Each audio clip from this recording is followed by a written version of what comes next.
We were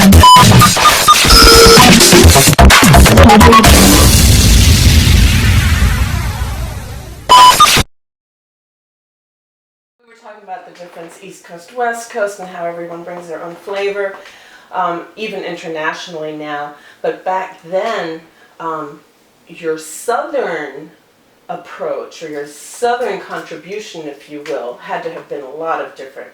How were you received? How were you received as the guys from Carolina? I mean, honestly, and I'll just tell our story.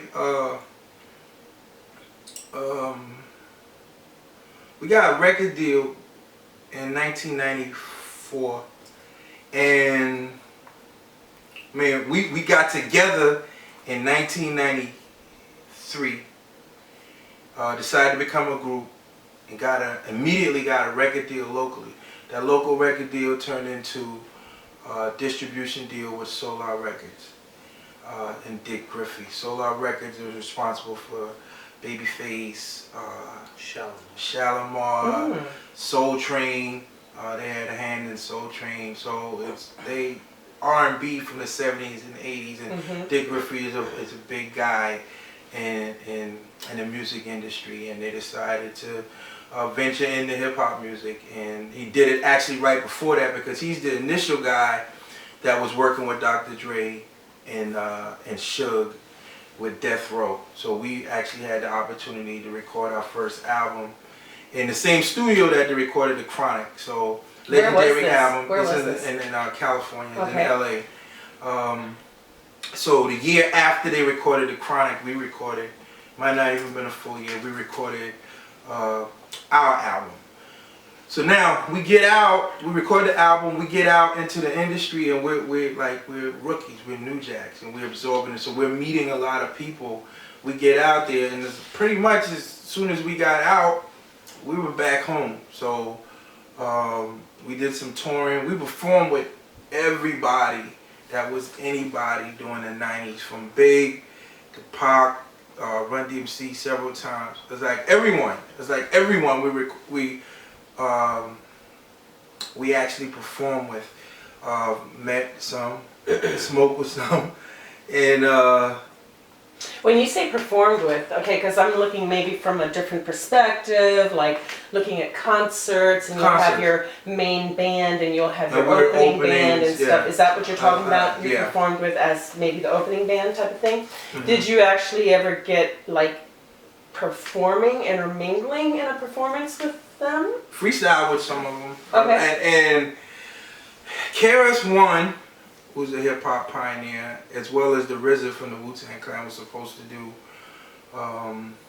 remixes for some of our songs, and it's just politics, just a lot going on. The group was young, the label was young, and things the rocket ship went up and it came back down real quick. We ended up back in Charleston. Did you feel at any point very taken advantage of a particular arena or aspect of everything?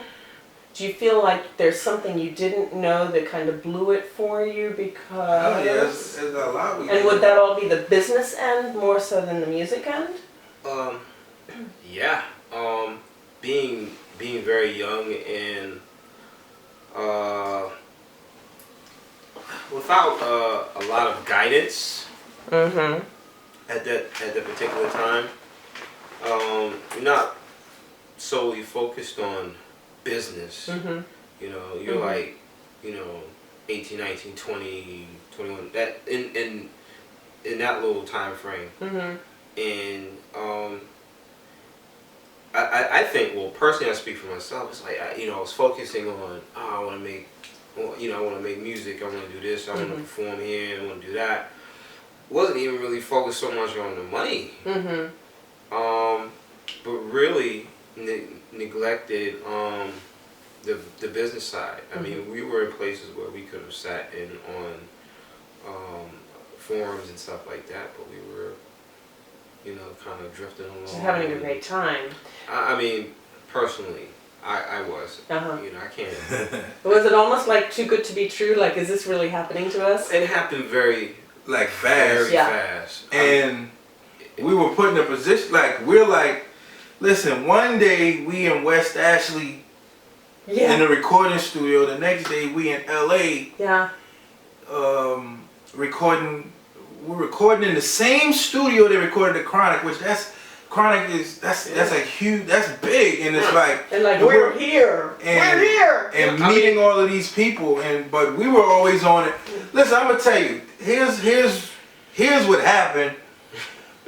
We was just too damn cool. It was like we never embraced. Well, we was cool. Like we got the deal, and I think we felt like we arrived. So we kind of fell back, and our perception of the game was limited to reading the Source magazine and watching music videos. So our keeping it real was keeping it very wrong. And again, the record label was young, and they had ideas, we had ideas, and we was like beefing back and forth. Where in the other situation, it's like, yo, we signed a contract. It's like do A, B, and C. You know, that's what it is, and we wanted to do what we wanted to do, and we're so worried about keeping it real that we kept it very wrong, and we missed out on a lot of opportunities for that. So in hindsight, it's we had a lot of fun, and you know, we got like crazy stories that even like, because we were like celebrity in Charleston at that time, and then people just kind of think it fizzled out. They don't really know, like, a lot of stuff went on. Yes. Like, even on the local front, like, even from our record, like, we had death threats and just, like, all kind of craziness that people don't know that. It's like, people don't know, you know, we toured and did all of these different things. What would have been the reasons for death threats? Like, who, what, where, why? Well, on our debut album, the logo or the cover art for the album was a Confederate flag that was in the Marcus Garvey colors, the red, black, and green. Oh yes. So it sparked a lot of controversy, struck a lot of nerves, and we're from the South. There's quite a package there around New South, isn't it? Oh yeah. Yeah. We were. There's a whole concept there which the flag represents. Yes. But it started as our album cover. Yeah, we were the vehicle for New South. Yes. New South. You've got to tell me a little bit about that, or tell us a little bit about that. You've got to put it in a capsule. New South meaning, because that has not dropped. That's still alive and kicking today. New Right. South meaning. You've been doing research. Yeah. Well, New South was created by Angel Quintero and Sherman Evans. And like I said, it started as our record, our cover. So now here's the story. We're in California recording, and he's an artist. Like, our initial logo, he drew it, was a big thing around here. Like, everyone wanted the t-shirts with our logo on it. Max drew the first logo? Right. Okay. So we just knew that he would be drawing our record, our cover. So we're in Cali, we're getting close to finishing the album. We get a call from the label, and our name originally was Mad Phlayva. There's a group out of Texas that was named Mad Phlayva. They were already signed, so that was going to be an issue. And initially, where we were trying to get our record deal was with Eazy-E, and he liked us, but there was a friction because he signed Mad Phlayva. They were on Priority Records, so he did. I don't know if he signed it, but I know they were on Priority, so there was some sort of connection. And so right at that point, we're going through a name change, and we're trying to figure out what we're going to call ourselves. Yes. And so they was like, well, we're gonna go with the Phlayva. We wasn't really feeling that. We thought it was corny. And so that was a tug of war. Then they tell us, okay, we got the album cover, and we're going to take the Confederate flag and make it in the African liberation colors. And we in Cali, smoking a lot of weed. And he's like, what? Who said this? Who? The record label. And Okay, we wasn't with it at all. We was like, okay, first of all, like, what is that? And like, we're not a political group. We just a hardcore and not hardcore in the sense of gangster, but hardcore in the sense of hip hop. Yeah. Like we're just like a hardcore hip hop group, like a boom I just bap. have to interject for a second. You know I'm going to ask you to, like, whatever it is that you do rap for. so get ready. That's going to happen before we Vlad doesn't do that. Well, back to the flag, yeah. So we're not political. We're just hip hop, and we had one song that's with some political undertones, and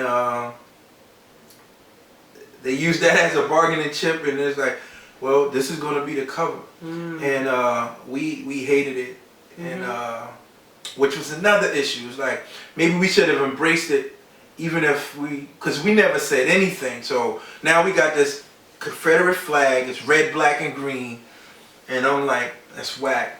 So now album comes out, and it's starting a controversy. It's starting a controversy. Goes, that was a big thing. And the publicity out there is a big thing, and I don't think like where it went, because someone actually, was publicity stunt. That's not what it was. They were trying to make an expression. Right. They knew it would raise eyebrows, but Yes. where it went, they could never predicted that. So we had, we got this cover. We got it. We got the cover. The album's out, and it's starting to mix around. Now the Klan, we in Klan town, so man, they used to hang. We had a T-shirt with the flag on it, and somehow they got a hold of that. They were hanging it with hanging group members in effigy in Somerville, so it got thick, and it's like the record label, the studio would get death threats.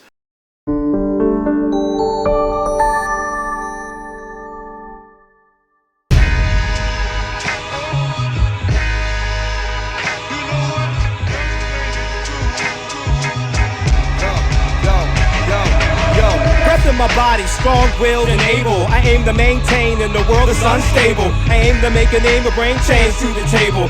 Other than your fiction and your fabricated fable. Be the first about the stable. To be the state rep, cause Carolina to shine from every written line. She gave me refuge, in turn I gave her anthems. The heat black on my skin, I'm looking like a phantom. Good old boys call me Spook.